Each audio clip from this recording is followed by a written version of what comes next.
வணக்கம். இந்த வீடியோவில் நம்ம என்ன பார்க்க போறோம்னா, பிளாக் எஜுகேஷனல் ஆஃபீஸர் அப்படின்ற ஒரு பணிக்கு டிஆர்பில விரைவில் கால்பர் பண்ண போறாங்க. அந்த தேர்வு வந்து அடுத்த ஆண்டுல, அதாவது அடுத்த ஆண்டுன்றது ஜனவரி 26ல உங்களுக்கு எக்ஸாம் வரப்போகுது. அதுக்காக இப்ப இந்த டெட் முடிச்சிட்டவங்க அதுக்கு அடுத்து என்ன படிக்கலாம் அப்படின்ற ரொம்ப ஆவலா தேடிட்டு இருக்கிற ஒரு 2, 3 போஸ்ட் என்ன அப்படின்னு பார்த்தீங்கன்னா, ஒண்ணு எஸ்ஜிடி என்று சொல்லக்கூடிய ஃபர்ஸ்ட் தாள் எழுதிட்டு பேப்பர் 1 எழுதிட்டு ஆவலா தேடிட்டு இருக்கிற எக்ஸாம் எதுன்னு பார்த்தீங்கன்னா எஸ்ஜிடி என்று சொல்லக்கூடிய நியமன தேர்வு ஒன்று. இரண்டாவது வந்து அடுத்து டிஆர்பி அப்படின்ற ஒரு சொல்லக்கூடியது பிடிஎஸ்க்கான தேர்வு. அதுக்கடுத்து நம்ம தேடக்கூடியது என்னன்னா பிஇஓ பிளாக் எஜுகேஷனல் ஆஃபீஸர் அப்படின்ற ஒரு தேர்வு. இது நல்ல இந்த மூணுல எது சிறப்பான பணினா அந்த பிஇஓ தான் நல்ல ஒரு அஃபீஷியலா கொஞ்சம் நல்ல போஸ்ட், கொஞ்சம் கௌரவமான போஸ்ட் ஆசிரியர்கள் மத்தியில. ஏன்னா ஆசிரியர்களை கண்காணிக்கிறதுக்காக போகக்கூடிய ஒரு நல்ல ஒரு பணி. அதனால பெரும்பான்மையா விரும்புறது எதுன்னு பாத்தீங்கன்னா பிஇஓக்கு வந்து எப்படியாவது கஷ்டப்பட்டாவது இந்த எக்ஸாமை பாஸ் பண்ணிடணும் அப்படின்னு நினைச்சிருப்பாங்க. லாஸ்ட் டைம் நிறைய பேர் முயற்சி பண்ணி ரொம்ப குறைவான மதிப்பெண்ல வந்து தவிர்ப்பாங்க. அவங்கெல்லாம் ஆவலாம் நிறைய பேர் எதிர்பார்த்துட்டு இருக்கிறீங்க. அது இல்லாம நம்ம கிட்ட படிச்சவங்க டிஎன்பிசி குரூப் 1 குரூப் 2க்காக படிச்சவங்க பிஎட் கூடுதலா வச்சிருப்பீங்க. அவங்க எல்லாமே இதை எதிர்பார்த்துட்டு இருக்கீங்கன்னா இந்த பிஓ எக்ஸாம் எப்போ கால்பர் வரப்போகுது அப்படின்னு எதிர்பார்த்துட்டு இருக்கீங்க. இந்த பிஓ எக்ஸாம் காஞ்சி எக்ஸ்டென்ட்ல எடுக்கிறாங்களா அப்படின்ற கேள்வி நிறைய பேருக்கு ஒரு தயக்கம். அதை நிறைய பேர் கேட்டாங்க. சார் நீங்க எப்ப சார் ஆரம்பிக்க போறீங்க அப்படின்னு தான் கேட்டிருக்காங்க. இதுக்கு முன்ன நாள் நேற்று வீடியோவில் நம்ம என்ன பார்த்தோம்னா மூணும் ஒரே வீடியோவில் பார்க்கலாம்னு பார்த்தோம். பிஇஓ எஸ்ஜிடி டிஆர்பி அப்படின்ற மூணும் ஒரே வீடியோவில் அனைத்தும் பார்த்துக்கலாம் அப்படின்னு ஒரு வீடியோ போட்டோம். அதுக்கப்புறம் பிஇஓ எப்போ ஆரம்பிக்கிறீங்கன்னு நீங்க எதையுமே சொல்லலை அப்படின்னு கேட்டாங்க. அதனால நம்ம பிஇஓ வந்து நிச்சயமா எடுக்கணும்.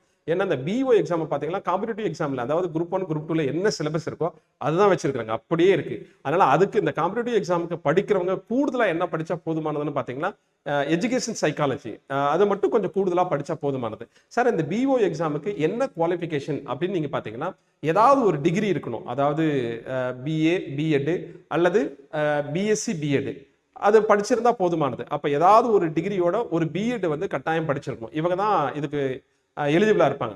சார் டெட் பாஸ் பண்ண இருக்கணுமா அப்படின்னு கேட்டீங்களா? இல்ல, டெட் பாஸ் பண்ணிருக்கணும் அப்படின்ற அவசியம் எல்லாம் இதுக்கு இல்லை. பிஓ எக்ஸாமுக்கு டெட் பாஸ் பண்ண வேண்டிய அவசியம் இல்லை. பிஓ எக்ஸாமுக்கு பிஏ பிஎட் அல்லது பிஎஸ்சி பிஎட் இது ஏதாவது ஒரு பட்டப்படிப்போட ஒரு பிஎட் படிச்சிருந்தீங்களா இந்த பிளாக் எஜுகேஷனல் ஆஃபீஸருக்கு நீங்க எலிஜிபிள் தான். சரிங்க சார், இது நம்ம காஞ்சி எக்ஸ்டன் டிஎன்பிசி பயிற்சி மையத்தில் ஆரம்பிக்கிறோம்னா நிச்சயமா ஆரம்பிக்கிறோம். இதுல நம்ம நல்ல ரிசல்ட் கொடுக்க முடியும். ஏன்னா கொடுத்துருக்கிற சிலபஸ் எல்லாம் நீங்க பாத்தீங்கன்னா எல்லாமே ஜிஎஸ் தான். எல்லாமே உங்களுக்கு வந்து அந்த பொது அறிவு சம்பந்தமானது தான் நிறைய இருக்கு. அதை பத்தி தான் நம்ம அந்த பாடத்திட்டங்களை நம்ம பார்க்க போறோம். சரிங்க, நம்ம கான்ஜெக்ஷன் டிஎன்பிசி பயிற்சி மையத்துல எப்போ அந்த பிஓக்கான எக்ஸாம் ஆரம்பிக்க போறோம் அப்படின்னா டிசம்பர் 7ஆம் தேதி ஆரம்பிக்க போறோம். டிசம்பர் 7ஆம் தேதி உங்களுக்கு ஞாயிற்றுக்கிழமை வரப்போகுது. அன்னைக்கு நம்ம ஆரம்பிக்கிறோம். அன்னைக்கு ஆரம்பிச்சோம்னா அந்த வகுப்பு என்னென்னக்கு தொடர்ச்சியா நடைபெறும் அப்படின்னு பாத்தீங்கன்னா இந்த பிஓ எக்ஸாமை பொறுத்தளவுக்கு 2 டைப்பா நடத்தலான்ட்டு ஒரு முடிவு பண்ணியிருக்கணும். ஒன்று வீக்கெண்டு, மற்றொன்று வந்து ரெகுலர் பேட்ச் அப்படின்னு 2 பேட்ச் எடுக்க போறோம். ரெகுலர் பேட்ச் அப்படின்னாக்கல மண்டே டு ஃப்ரைடே காலையில 10 மணிக்கு ஆரம்பிச்சு 1 மணிக்கு முடிச்சிருவோம். அது ஒரு பேட்ச் இருக்கு. இது வந்து ஆஃப்லைன் ஆன்லைன் ரெண்டுமே உங்களுக்கு கிடைக்கும். அது இல்லாம நிறைய பேர் வேலையில் இருப்பீங்க, அல்லது ஆசிரியர்களா சில பேர் இருப்பீங்க, செகண்ட் கிரேட் டீச்சரா சில பேர் இருப்பீங்க, அல்லது வந்து பிடெஸ்டா சில பேர் இருப்பீங்க. அவங்க பிஓவோ போகணும் அப்படின்னு விருப்பப்படுவீங்க. அவங்களுக்கு எல்லாமே எந்த நேரத்தில் படிக்கிறதுக்கான வாய்ப்புகள் கிடைக்குதுன்னு பாத்தீங்கன்னா சனி ஞாயிறுல மட்டும்தான் வாய்ப்புகள் கிடைக்கும். எனவே அவங்களுக்காகவே நம்ம பிரத்யேகமா சனி ஞாயிறு வகுப்பு, அதுக்கு பேர் வந்து வீக்கெண்ட் பேட்ச் அப்படின்னு நம்ம சொல்லலாம். அப்போ இந்த 2 பேட்சை நம்ம கண்டக்ட் பண்றோம். ஈவினிங் பேட்ச் எல்லாம் இதுக்கு நடத்த முடியாது, இது வாய்ப்பு இல்லை. மற்ற பேட்ச் எல்லாம் போயிட்டு இருக்கிறதுனால ஈவினிங் நம்ம நடத்த மாட்டோம். அப்படின்னா 2 பேட்ச். ஒன்னு ரெகுலர் பேட்ச். ரெகுலர் பேட்ச்னா மண்டே டு ஃப்ரைடே ரெகுலரா காலையில 10 மணிக்கு ஆரம்பிச்சு 1 மணிக்கு முடிச்சிருவோம். அது அல்ல வேற என்ன பேட்ச் இருக்கு அப்படின்னு பாத்தீங்கன்னா சனி ஞாயிறு பேட்ச், வீக்கெண்ட் பேட்ச் இருக்கு. இது 2 பேட்சுமே நம்ம ஆரம்பிக்க போறோம். அன்னைக்கு முத ஆரம்பிக்கிறது வீக்கெண்ட் பேட்ச் தான் ஆரம்பிக்கிறோம். வீக்கெண்ட் பேட்சும் ரெகுலர் பேட்சும் ஃபர்ஸ்ட் நாள் வந்து இன்ட்ரோ கிளாஸ் தான் இருக்கும். அதுல வந்து நீங்க எல்லாருமே அட்டென்ட் பண்ணலாம். அன்னைக்கு ஒரு ஃபுல் டே கிளாஸ் இருக்கும். சும்மா இன்ட்ரோனா காலையில் ஹாஃப் டே மட்டும் இல்லை, அன்னைக்கே கிளாஸ் ஸ்டார்ட் பண்றது தான். அப்ப நம்ம பிஓ எக்ஸாமுக்கு கிளாஸ் என்னைக்கு ஸ்டார்ட் பண்றோம் அப்படின்னா 7ஆம் தேதி ஆரம்பிக்கிறோம். டிசம்பர் 7ஆம் தேதி.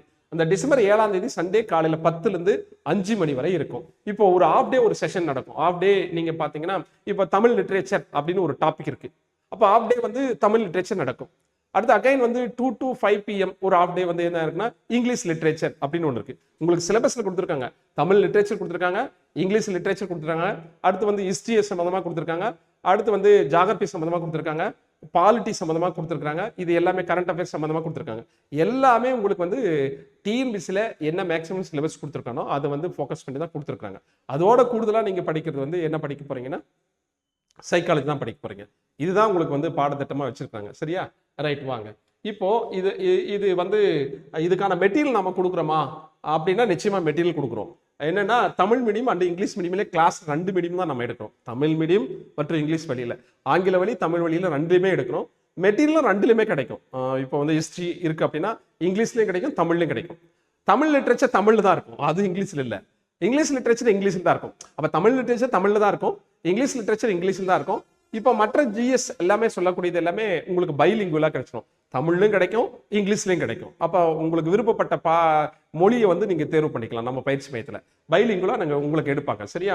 அப்ப தமிழ் அதே போல மெட்டீரியலும் 2மே உங்களுக்கு ஃபுல்லா கம்ப்ளீட்டா நம்ம வந்து கொடுத்துருவோம். இதுக்கான ஃபீஸ் டீடைல்ஸ் எல்லாமே நம்ம வந்து இந்த நம்பரை நீங்க கான்டாக்ட் பண்ணீங்கன்னா சொல்லுவாங்க.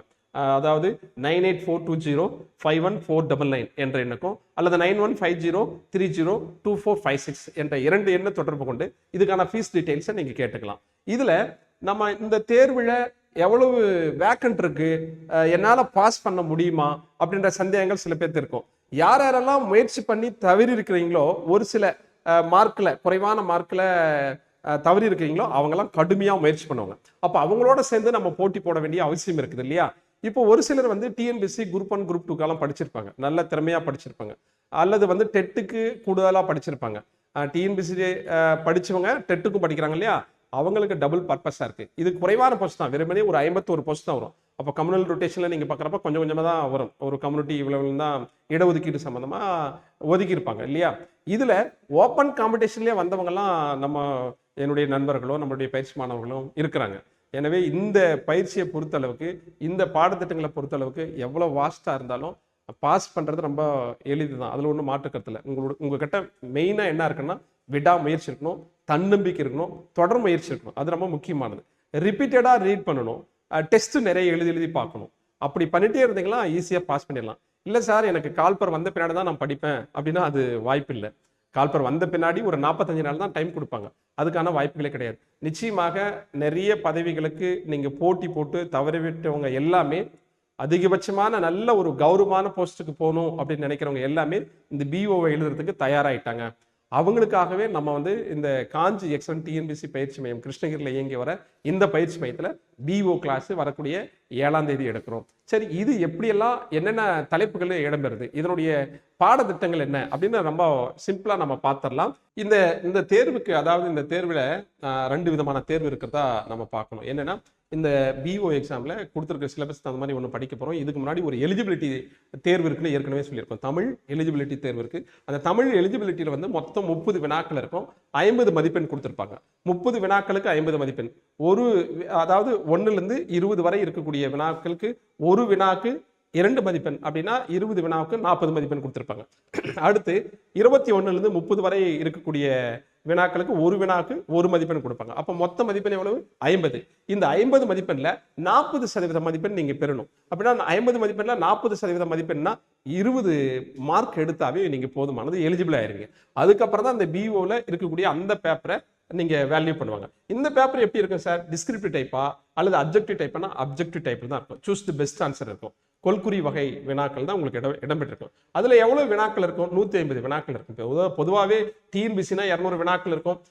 டிஆர்பினா 150 வினாக்கள் தான் வைக்கணும், நமக்கு நல்லாவே தெரியும். அப்ப அந்த 150 வினாக்கள் எது எதுல இருக்கு அப்படின்றத அவங்க ஒரு தலைப்புகளா கொடுத்துருக்காங்க. அந்த பாடத்திட்டத்தை சும்மா அது பார்த்துருவோம். ஏன்னா படிப்பதற்கான ஒரு ஆயத்த பணி இல்லையா?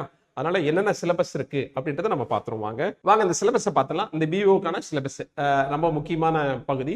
ஏன்னா நம்ம படிக்க போறோம், உள்ள என்ன சிலபஸ் இருக்கு அப்படின்னு தெரிஞ்சாதான் படிக்கிறதுக்கு நம்ம ரொம்ப எளிமையா எந்த ஒரு மெட்டீரியல் வேணும் அப்படின்றத நம்ம ஃபாலோ பண்ண முடியும். இதுல வந்து 2 பார்ட் இருக்கும்.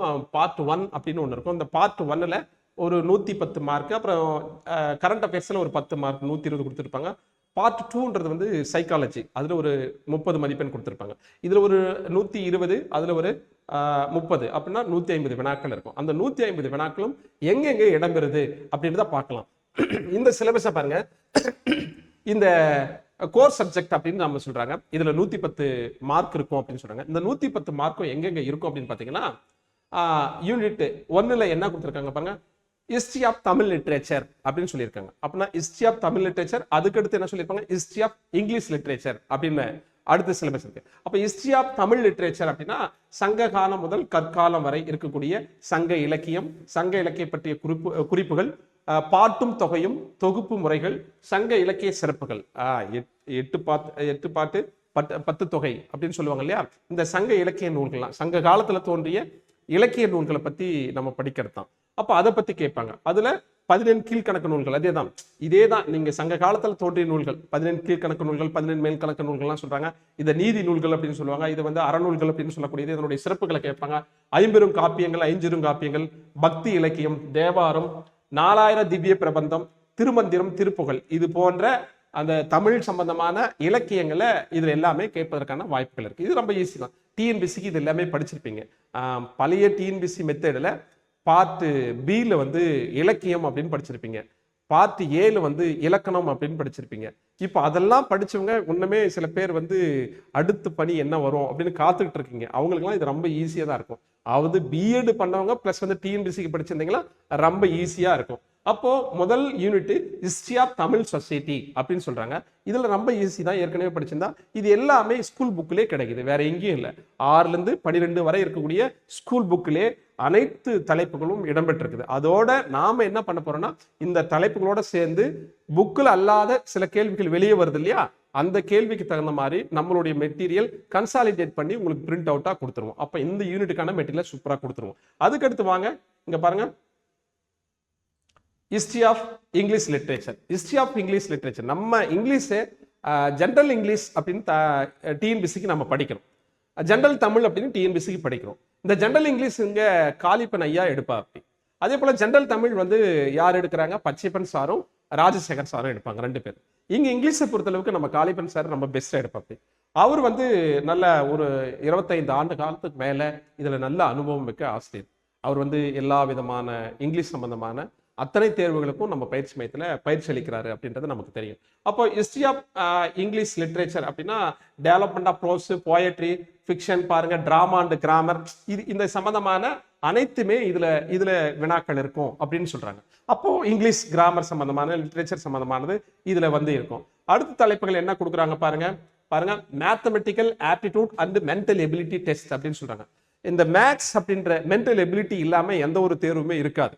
நுண்ணறிவு சம்பந்தமான வினாக்கள் இதுல எல்லாமே இருக்கும். டேட்டா அனாலிசிஸ் இருக்கு, கன்வர்ஷன் ஆஃப் இன்ஃபர்மேஷன் இருக்கு, டு டேட்டா இருக்கு, பர்சன்டேஜ் அண்டு அடுத்து வந்து இன்டர்பிரிட்டேஷன் ஆஃப் டேட்டா இருக்கு, table, graph, diagram, analytical interpretation, இப்படி வந்து பல டாபிக்ல இருக்கு. நம்மளுக்கு டிஎன்பிசில இந்த எல்சிஎம், எஸ்சிஎஃப் எல்லாம் படிச்சிருப்போம், ஃபர்ஸ்ட்ஸ், டைல்ஸ் எல்லாம் படிச்சிருப்போம், வெர்பல் அண்ட் நான் வெர்பல் எல்லாம் படிச்சிருப்போம். இது எல்லாமே டிஎன்பிசி போட்டித் தேர்வுக்கு படித்த ஆப்டிடியூட் தான் இருக்குது எல்லாமே. அப்போ இதுல கொஞ்சம் வினாக்கள் இருக்கும், சரியா? அதுக்கடுத்து பாருங்க ஜெனரல் சயின்ஸ். ஜெனரல் சயின்ஸ் அப்படின்னா பிசிக்ஸ், கெமிஸ்ட்ரி, அடுத்து சுவாலஜி, பாட்டனி, இது எல்லாமே சேர்ந்துதான் ஜெனரல் சயின்ஸ். இது இப்போ கடந்த டிஎன்பிசிக்கு வெறுமனே ரொம்ப குறைவா மார்க் வச்சிருக்கான் ஜெனரல் சயின்ஸ்ல. அதனால இப்போ ஜெனரல் சயின்ஸை யாரும் பெரும்பான்மையா ஃபோக்கஸ் பண்றதில்ல. ஆனா இந்த தேர்வுக்கு ஜெனரல் சயின்ஸை நிறைய படிக்க வேண்டியதா இருக்குது. இங்க பாருங்க பிசிக்ஸ் கொடுத்துருக்காங்க, அடுத்து வந்து கெமிஸ்ட்ரி கொடுத்துருக்காங்க, அடுத்து வந்து பாட்டனி கொடுத்துருக்காங்க, அடுத்து சுவாலஜி கொடுத்துருக்காங்க. இந்த 4 தலைப்புகளும் சேர்ந்ததுதான் ஜெனரல் சயின்ஸ் அப்படின்னு சொல்றாங்க. அதுக்கடுத்து பாருங்க 4வது unit history, national movement of Tamil Nadu and India and constitutional development. ரெண்டையும் சேர்த்து ஒன்னாவே கொடுத்துட்டான். நேஷனல் மூவ்மெண்ட்டையும் இந்தியன் கான்ஸ்டிடியூஷன் சேர்ந்து 4வது யூனிட்ல கொடுத்துட்டான், இது ரெண்டையும் சேர்ந்து. அப்ப இது எல்லாமே நீங்க டிஎன்பிசிக்கு என்ன படிச்சீங்களோ அது எல்லாமே அப்படியே இருக்கும். South Indian history, culture and heritage of Tamil people, advent of Europe invention, இது இப்ப எல்லாமே நம்ம படிச்சுதான். டிஎன்பிசிக்கு என்னென்ன படிச்சோமோ அத்தனை தலைப்புகளும் இங்க இடம்பெற்றிருக்குது. அதே போலதான் பாலிட்டில கூட நீங்க பாப்பீங்க. பாலிட்டின்னு பாத்தீங்கன்னா பாருங்க, constitution of India, preamble to the constitution, salient feature of the constitution, union, state and territories, fundamental rights, fundamental duties, human rights, எல்லாமே நம்ம டிஎன்பிசில என்ன படிச்சோமோ அந்த டாபிக் அப்படியே இருக்குது. அப்போ இதுக்கான மெட்டீரியலை தமிழ்ல இங்கிலீஷ்லயும் கொடுப்போம். இதுக்கு முன்னா நான் சயின்ஸை பத்தி சொன்னேன், சயின்ஸும் தமிழ்ல இங்கிலீஷ்ல கொடுத்துருவோம், இங்கிலீஷை இங்கிலீஷ்ல கொடுத்துருவோம், அதே போல தமிழ்ல நம்ம கொடுத்துருவோம். இப்போ ஹிஸ்டரி இருக்கு, ஹிஸ்டரி தமிழ் வழியிலையும் ஆங்கில வழியிலையும் கொடுத்துருவோம். அதே மாதிரி கான்ஸ்டிடியூஷன் இருக்கு, கான்ஸ்டிடியூஷன் இங்கிலீஷ்லயும் கொடுத்துருவோம், தமிழ்லயும் கொடுத்துருவோம். அதுக்கடுத்து என்ன இருக்கு வாங்க பார்க்கலாம். அடுத்து பாருங்க 6வது யூனிட் அப்படின்னு பார்க்கணும். இது வந்து physical geography and economic commercial geography of India.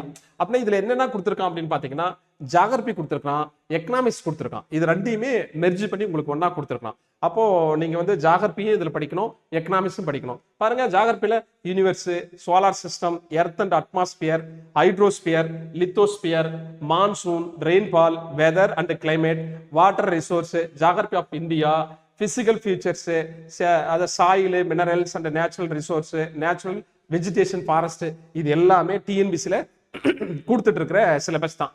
இது எல்லாமே அப்படியே இருக்கும் இந்த சிலபஸ் எல்லாமே. இங்க பாருங்க, நேச்சர் ஆஃப் இந்தியன் எக்கனாமி. அடுத்து வந்து உங்களுக்கு எக்கனாமிக்ஸ் சம்பந்தமானது வந்துருச்சு. இந்த 5 இயர் பிளான், மாடல், இது எல்லாமே எக்கனாமிக்ஸ் சம்பந்தமானது. அப்போ எக்கனாமிக்ஸும் பிளஸ் ஜியாகிரபியும் சேர்ந்து உங்களுக்கு 6th யூனிட்ல கொடுத்துருக்காங்க. அப்ப இந்த யூனிட்டோட நமக்கு அந்த பார்ட் 1 என்று சொல்லக்கூடிய 110 மதிப்பெண்ணுக்கு இதோட முடிஞ்சிருது. அடுத்து பாருங்க, 7வது unit general knowledge and current affairs அப்படின்னு சொல்லியிருக்காங்க. இதுல ஒரு 10 கொஸ்டின். அப்போ அதுல பார்ட் 1ல நம்ம ஃபர்ஸ்ட் இவ்வளவு நேரம் பார்த்த எல்லாமே ஜிஎஸ் எல்லாம் சேர்ந்து ஒரு 110 மதிப்பெண் இருக்கு. இந்த கரண்ட் அஃபேர்ஸ்ல ஒரு 110. அப்போ மொத்தம் எவ்வளவு? இது ரெண்டு சேர்த்தனா 120 மதிப்பெண்.